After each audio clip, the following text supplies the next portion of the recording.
오늘 정치권 이슈들은 조청래 전 여의도연구원 부원장, 김성애 정치연구소 싱크아이 소장과 함께 자세하게 짚어보겠습니다. 어서 오십시오. 안녕하세요. 네. 오늘은 김진표 국회의장이 두 번째로 제시한 내년도 예산안 협상 처리 시한입니다. 여야는 여전히 이견을 좁히지 못하고 있는 상태인데요. 여야 원내대표의 발언 듣고 대담 시작하겠습니다. 합법적으로 설치된 국가기관을 아무런 근거도 없이 인정해주지 않겠다는 것은 그야말로 대선 불복이자 정권을 인정하지 않겠다는 말이, 전액을 인정하지 못하겠다는 말은 그 기구를 반신불수로 만들어서 일 못하게 하겠다는 것과 다름이 없습니다. 민주당이 이 두 가지를 가지고 전체 예산을 발목 잡고 있는 거나 마찬가지입니다. 대체 3권 분립을 훼손하고 입법부 고유 권한인 예산 심의권을 개입해 예산안 처리를 지연시킨 당사자가 누구입니까?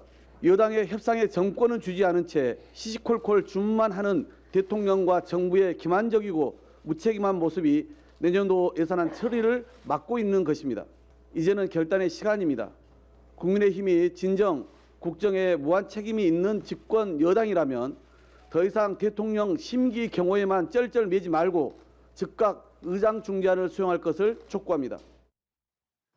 네, 여야 원내대표가 계속해서 협상을 진행하면서 상당 부분 이견은 좁힌 것으로 전해지고 있습니다. 그러나 아직까지 경찰국이나 법무부 인사정보관리단 예산을 놓고서 이견을 좁히지 못하는 것으로 전해지고 있는데, 특히 국민의힘 같은 경우에는 경찰국 등 예산을 예비비로 쓰도록 한 의장 중재안 절대 받아들일 수 없다, 이런 입장을 계속해서 밝히고 있습니다. 이에 대해서 좀 어떻게 보고 계십니까? 아니, 지금 협상이 한 달 정도 계속되고 있는데요. 민주당의 새 예산안에 대한 입장을 보면 좀 제가 보기에도 좀 지나칩니다. 처음에는 윤석열 정부의 청년 원가주택, 그다음에 역세권 첫 집 예산 깎아라, 네. 전액 삭감해라. 그리고 거기에다가 지역화폐 예산, 이재명 대표의 지역화폐 예산하고 임대주택 예산 넣어라, 이렇게 주장했잖아요. 그게 이제 얘기되다가 지금 이제 사라졌고, 그다음에 이제 법인세를 부자감세라고 걸고 나왔습니다. 근데 원래 3% 절대 안 된다 하다가 지금 1%는 가능하다고 합니다. 그죠? 그리고 지금 이제 엄연한 정부 기구인데 행안부 경찰국 예산이라든가 법무부 인사정보관리단 예산을 전액 삭감해라고 하다가 지금은 예비비로 활용해라고 합니다. 예비비는 되고 왜 전액 예산 편성은 안 되는 것이고 1%는 되고 왜 3%는 안 되는 것입니까? 제가 볼 때는 민주당이 그러니까 타겟을 옮겨가면서요, 윤석열 정부 첫해 예산을 갖다가 발목 잡게 하고 있는 겁니다. 원칙 없이. 그때 맞춰서 국민 여론 봐가면서 저는 이건 옳지 못한 거라고 봅니다. 네, 민주당이 윤석열 정부의 첫 예산에 발목 잡기를 하고 있다, 이렇게 평가해 주셨는데, 앞서서 김진표 국회의장이 법인세 1%포인트 인하를 내용으로 하는 2차 중재안을 냈을 때 민주당은 이를 수용하지 않았습니까? 그런데도 국민의힘에서 이를 수용하지 않으면서 사실상 결렬로 이어진 상황인데, 민주당에서는 계속해서 여당이 윤심에 막혀서 협상이 헛바퀴를 돌고 있다, 이렇게 대통령실을 좀 겨냥하고 있는 모습이거든요. 좀 겨냥하는 게 아니라 그렇죠. 사실 협상이라는 것은 여야 간에 해야 하는 것이거든요. 국회가 그리고 정부랑 협상하는 것이고, 국회가 한 팀이고 정부랑 예산안을 놓고는 좀 다투는 모습도 좀 보이는 게 전 정상이라고 생각을 합니다. 1%만 깎는 것, 이거 조호영 원내대표도 예전엔 받는다라고 했던 내용에 포함되어 있었습니다. 그런데 지금 왜 안 되느냐? 대통령실에서 안 된다고 하니까 안 되는 상황인 거 아닙니까? 그러면 원내대표에게 협상 권한이 없는데 원내대표랑 무슨 협상을 진행을 할 수 있겠습니까? 그리고 1%가 작다고 말하는데 지금 3%를 깎을 경우에 1년에 그 법인세를 덜 내게 되는 비용이 대략 한 6조 정도 예상이 되는데, 이게 1%면 2조인지를 제가 정확하게 계산할 능력은 없지만 그런 정도라고 하면 2조로도 충분히 저는 효과를 입증할 수 있다. 그래서 1년 해보니까 실제로 투자가 얼마나 늘어났고 고용이 얼마나 늘어났고 이런 지표를 가지고 자, 민주당 나머지 2%도 수용해라 라고 말하면 될 텐데 왜 그런 조건을 받아들이시지 않는지 알 수가 없고요. 이렇게 하기로 한 거 5월에 이미 정해놓은 거 아닙니까? 그럼 그동안 7개월 동안 야당과 국민을 설득하지 못한 것은 대통령실이라고 저는 생각을 합니다. 아니, 원래부터 있던 170석이 넘는 민주당과 그 의석들에 대해서 존재를 알고 있었으면 그때부터 설득을 하고 아니면 거절 못할 제안을 통해서 협상을 하는 게 정치 아니겠습니까? 5천억 그 지역화폐 예산만 해도요, 상임위에서 양쪽에 합의해서 통과를 시켰는데 본회의에 올라가서 이 예산결산특별위에서 없애버린 겁니다. 그러니까 결국 대통령실은 우리 예산은 다 해주고 당신들이 원하는 예산을 해줄 수 없어. 이렇게 하는 것보다는 중재안을 받아들이시는 게 좋지 않을까 생각합니다. 네, 과연 이런 상황에서 오늘 예산안이 처리될 수 있을 것인가? 만약 오늘까지도 처리가 안 된다라고 한다면 어떤 또 시나리오를 예상을 해볼 수 있을까요? 글쎄요, 뭐 예단할 수는 없지만 제가 볼 때는 연말까지 마지막 주까지 갈 겁니다. 지금 이제 민주당이 법인세 문제하고 행안부, 경찰국, 뭐 법무부 인사관리단, 인사정보관리단을 걸고 넘어지는 걸 보니까 제가 볼 때 그 속내는 정부 편성 예산에서 감액 규모를 최대한으로 늘려가지고 민주당이 주장하는 예산들, 이재명 대표가 주장하는 예산들 끼워 넣자는 거고요. 그다음에 의원들의 지역구 예산 끼워 넣자는 그 속내 아닌가 싶은데 결국 그렇다면 뭐 이게 민주당도 합의를 거부하고 준 예산 편성까지 가는 것은 부담이 있을 겁니다. 그래서 제가 볼 때는 12월 마지막 주까지 밀당을 하다가 어떤 식으로든 간에 합의하지 않겠나 이렇게 예, 예측해 연말에는 봅니다. 어떤 식으로도 좀 합의가 되리라고 분석을 예, 해주셨는데. 저도 그렇게 생각을 합니다. 여당이 그러니까 이거 지금 여당이 안 받고 지금 버티는 모양새거든요. 저희는 민주당은 분명히 국회의장이 중재안을 수용했습니다. 그러니까 지금이라도 정 찍으면 바로 이게 저 시트 작업이라고 해서 전부 다 표가 그려져 있기 때문에 뭐 서로 하기로만 하면 합의를 볼 수 있는 상황인데 1% 깎는 것 하나, 그다음에 예비비로 편성한다는 것은 운영을 실제로 해보고 어떤 문제가 있는지를 찾아보자는 이야기인데 그런 정도는 수용할 수 있지 않을까 생각을 하는데 그걸 거부하겠다고 하면 근데 뭐 예산 운영은 정부 여당이 하는 거 아니겠습니까? 정부 여당에서 알아서 하셔야 되겠죠. 네. 이렇게 여야 간 예산안 협상이 계속해서 합의되지 못하고 있는 가운데 민주당 우상호 이태원 참사 국정조사 특위위원장이 더 이상 기다릴 수 없다면서 오늘 전체 회의를 열었습니다. 당연히 여기에 여당 위원들은 참석하지 않았는데 일단 청문회 증인과 참고인 명단은 여야가 협의해서 의결할 수 있도록 남겨뒀거든요. 어떻게 본다면 여당이 참석할 여지를 남겨둔 것이다. 이렇게 해석할 수 있을 것 같은데 여당의 참여 가능성은 좀 어떻게 전망하십니까? 글쎄요, 뭐 명분을 가져가면서 압박하겠다는 뜻이겠죠. 잘 아시는 것처럼 사실은 국조특위 합의는 이태원 진상규명과 동시에 또 예산안 처리라는 국가대사를 동시에 하자는 그 결단, 국민의힘의 그 결정에 기반한 거 아니겠습니까? 근데 이제 여야가 예산안 처리하고 난 뒤에 국조특위를 진행하기로 한 그 합의문에 잉크가 마르기도 전에 지금 뭐 제가 볼 때는 이유가 되지 않는 것을 걸고 나와서 지금 개문 발차를 한 건데요. 네. 지금 뭐 특위 시한이 1월 7일까지니까 시간이 없다고 그러지만 여야 합의문에 보면 본회의에서 특위의 활동 기한을 늘릴 수 있도록 하는 조항이 들어가 있습니다. 그리고 절대 다수를 점하고 있는 민주당이 지금 뭐 며칠 남지 않은 거기다가 만족하고 활동 기한을 늘리지 않겠습니까? 꼭 반드시 늘릴 거라고 보거든요. 그러니까 개문 발차할 테니까 국민의힘이 올라타라 이렇게 얘기하면 결국은 국민의힘 특위위원들은 사실 돌아갈 명분이나 이런 이유도 상실하는 지경에 빠지는 겁니다. 이거는 문제를 풀어나가는 방식이 아니라 167석을 가지고 독주하는 그 방식대로 지금 압박해 나가는 거거든요. 그래서 지켜봐야 되겠지만 일단은 제가 볼 때는 이 문제는 예산안 처리와 연동해서 본 다음에 그 이후에 국민의힘이 고민할 문제다 이렇게 봅니다. 네.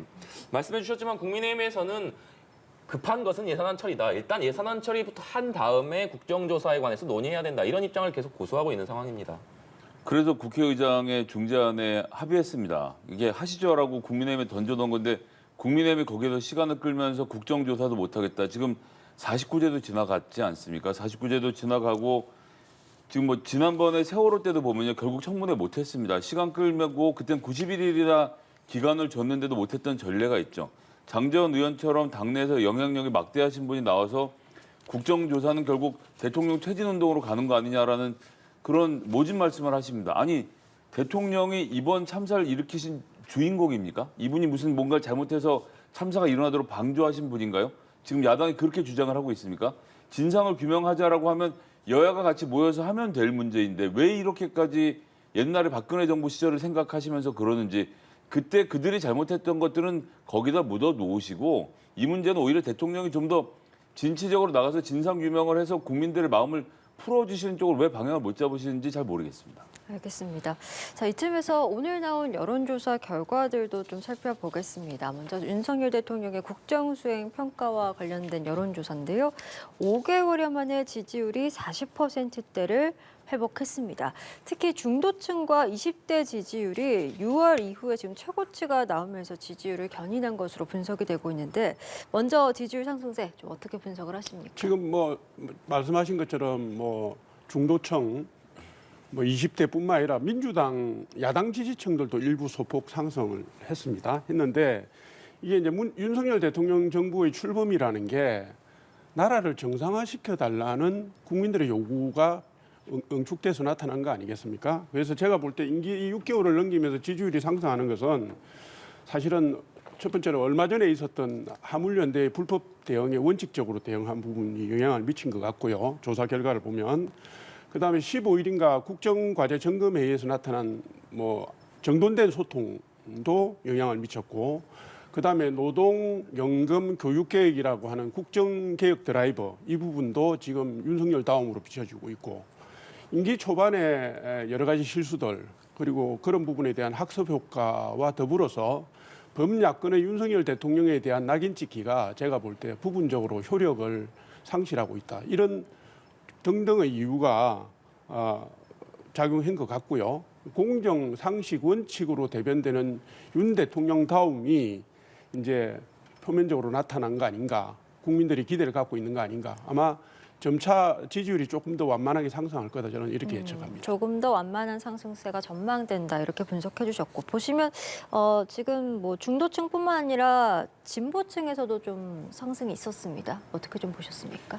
예, 일단 상승세에 있다는 것은 분명한 추세로 보입니다. 이게 어디까지 올라갈 건지에 대해서 사람들의 관심이 쏠리기 마련인데요. 현재는 이제 반노조 정서에 기대서 노조를 싫어하시는 분들이 그 노조 한번 시원하게 하네 라고 하면서 지지율이 올라가는 측면이 있기 때문에 저는 이 중도층의 마음을 얻어서 올라가는 지지율이 아니라서 이 이상의 상승이 가능하겠는가가 조금 의문이고요. 45% 안팎에서 좀 보합세를 나타내지 않을까로 예상을 해보겠습니다. 네. 주제를 좀 바꿔서요. 국민의힘이 차기 당대표를 일반 국민 여론조사 없이 당원 투표 100%로 선출하기로 했습니다. 정진석 비대위원장의 발언 듣고 대담 이어가도록 하겠습니다. 정당은 이념과 철학을 같이 하는 사람들이 정권 획득과 성공적인 국정 운영을 목적으로 모인 집합체입니다. 이념과 철학, 목표가 같은 당원들이 당대표를 뽑는 것은 당연합니다.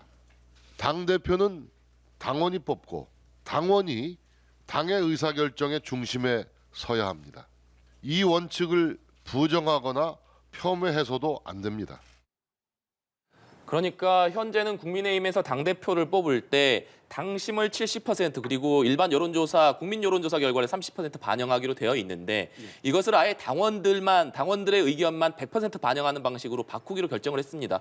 이 룰 개정 배경 어떻게 좀 보고 계십니까? 그러니까 일각에서 18년 된 원칙 룰을 왜 바꾸냐 이런 지적들을 하시잖아요. 그런데 이제 국민의힘, 그게 정확하게 말하면 국민의힘 전신의 정당에서 국민 여론조사를 경선에 반영하기 시작한 게 2004년도입니다. 그때는 시기가 어떤 시기냐면 대의원 중심으로 해가지고 체육관 선거로 당대표를 선출하던 데서 그 시기 전후로 약 20만 명의 선거단으로 늘려서 가는 변화가 있었습니다. 그리고 그 시기는 지금 다들 기억을 못 하시겠지만 2004년도 노무현 전 대통령 탄핵이 있었고 국회에서 결의가 있었고 그 심각한 역풍이 불던 시기였습니다. 그래서 당시에 그 국민의힘 전신 정당에서는 이게 그 부분을 그 결함을 보완하면서 국민 여론을 반영해야 되는 시대적 요청을 받고 있었고요. 그걸 반영했던 겁니다. 그런데 그 이후에 2016년 탄핵까지 그걸 거치면서 당내의 책임 당원들이라든가 핵심 지지층은 왜 당원들의 뜻을 무시하고 당이 지 맘대로 가느냐 하는 요구들이 있었고요. 당의 중요 결정에 당원들의 의사를 반영시켜 달라는 부분들이 있었습니다. 잘 아시는 것처럼 지금 국민의힘 책임 당원의 숫자가 80만 명이고 제가 볼 때는 아마 이번 전당대회를 넘기면 100만을 넘어설 겁니다. 그리고 40대 이하가 33%로 연령대별 구성도 고르게 포진되어 있기 때문에 지금 그 부분을 당원 중심으로 간다고 해서 크게 시대의 대의에 어긋난다고 생각지는 않습니다.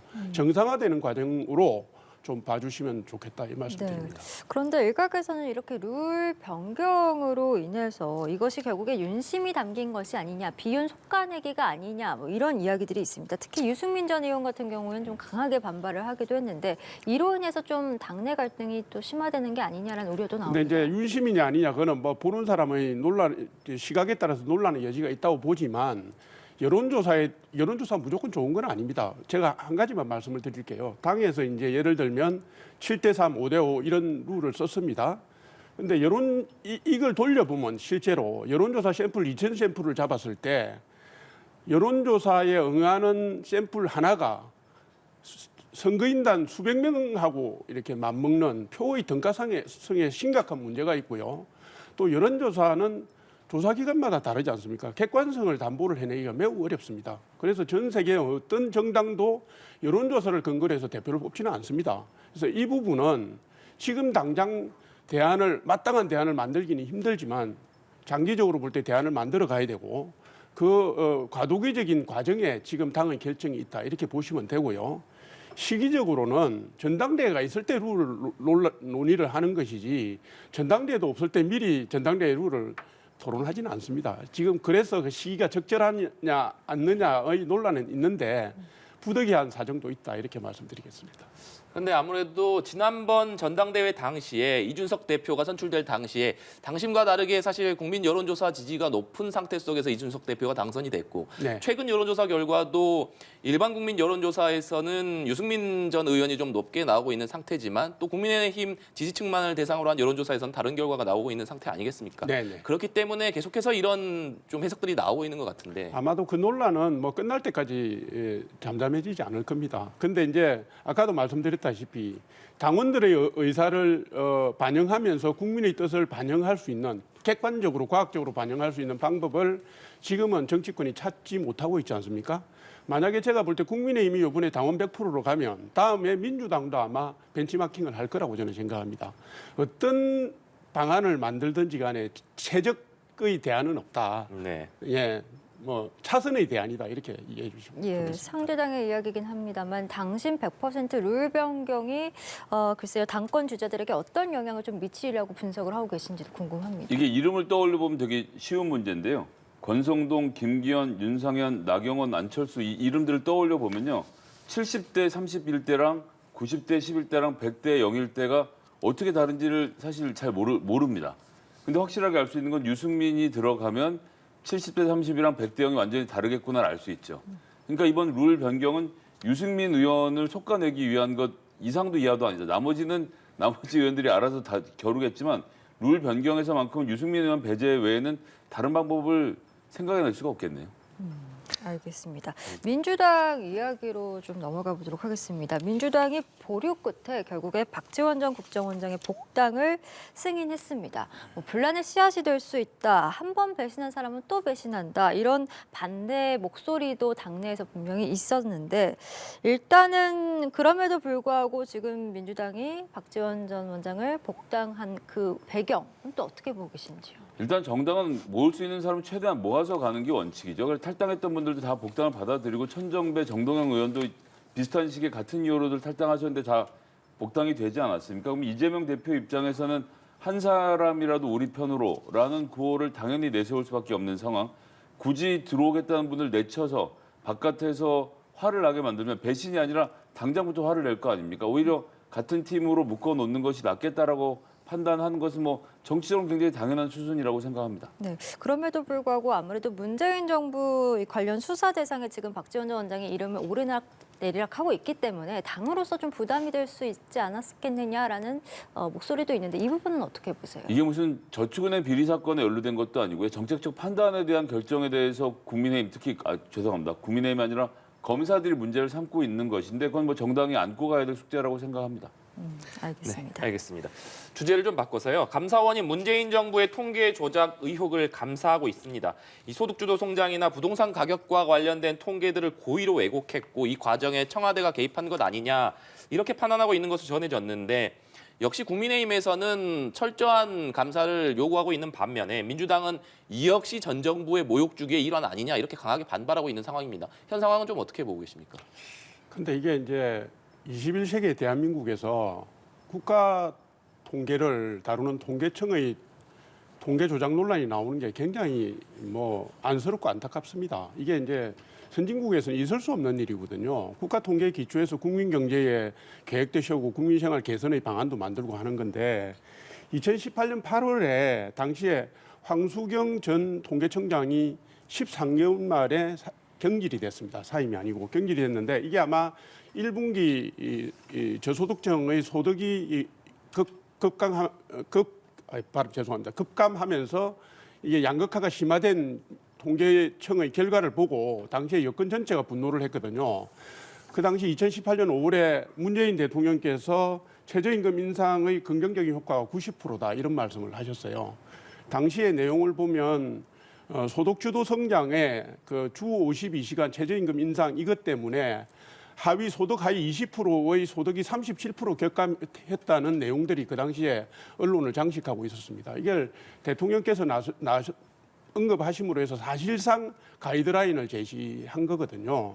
그리고 이제 우리 모두가 기억하지만 당시 김현미 국토부 장관이 집값으로 국민들이 아우성을 치고 있는데 자기가 알기로는 부동산 가격 14% 올랐다라고 얘기해가지고 저 사람은 장관인데 현실을 몰라도 너무 모른다는 빈축을 샀었고요.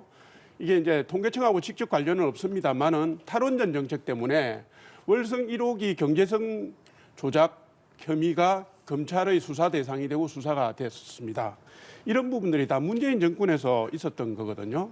그러니까 통계청의 객관적인 통계 조사를 문제 삼으면 저울과 잣대를 문제 삼는 겁니다. 이거는 제가 볼 때는 정권이 바뀌었지만 어쨌든 실체 규명을 정확하게 해야 된다. 우리의 앞날을 위해서라도 말씀드리겠습니다. 통계라는 것은 학자들이 다룰 수 있는 통계 영역이고 이 논란의 영역이 분명히 있다고 생각합니다. 어떻게 데이터를 수집할 것이고 어떤 평균값을 놓고 볼 것인가가 있는데 여기 지금 감사원이랑 검사들이 들어와서 검사를 직접 해보겠다는 이야기를 하는 거 아닙니까? 저울을 왜 이 브랜드 걸 썼냐라고 따지고 들자고 하는 것인데 얼마 전에 서훈 안보실장 붙잡혀갈 때 뭐라고 했습니까? 보안 요구를 서훈 실장이 급하게 했기 때문에 군이 여기에 대해서 초동 대응을 제대로 못하면서 군사작전을 펼칠 수 있었던 점이 못됐던 것을 다시 한번 봐야 된다고 하면서 이게 기소 내용에 포함이 됐습니다. 그러니까 안보적인 판단, 경제적인 판단 이런 것을 검사님들이 잣대를 들여서 이건 불법 같은데 하면 전부 다 끌고 와서 조사를 해보겠다. 아 글쎄요. 다음 정부 들어서면 똑같은 식으로 통계 기준을 바꿀 때마다 검사들에게 검사를 받아야 되는 세상.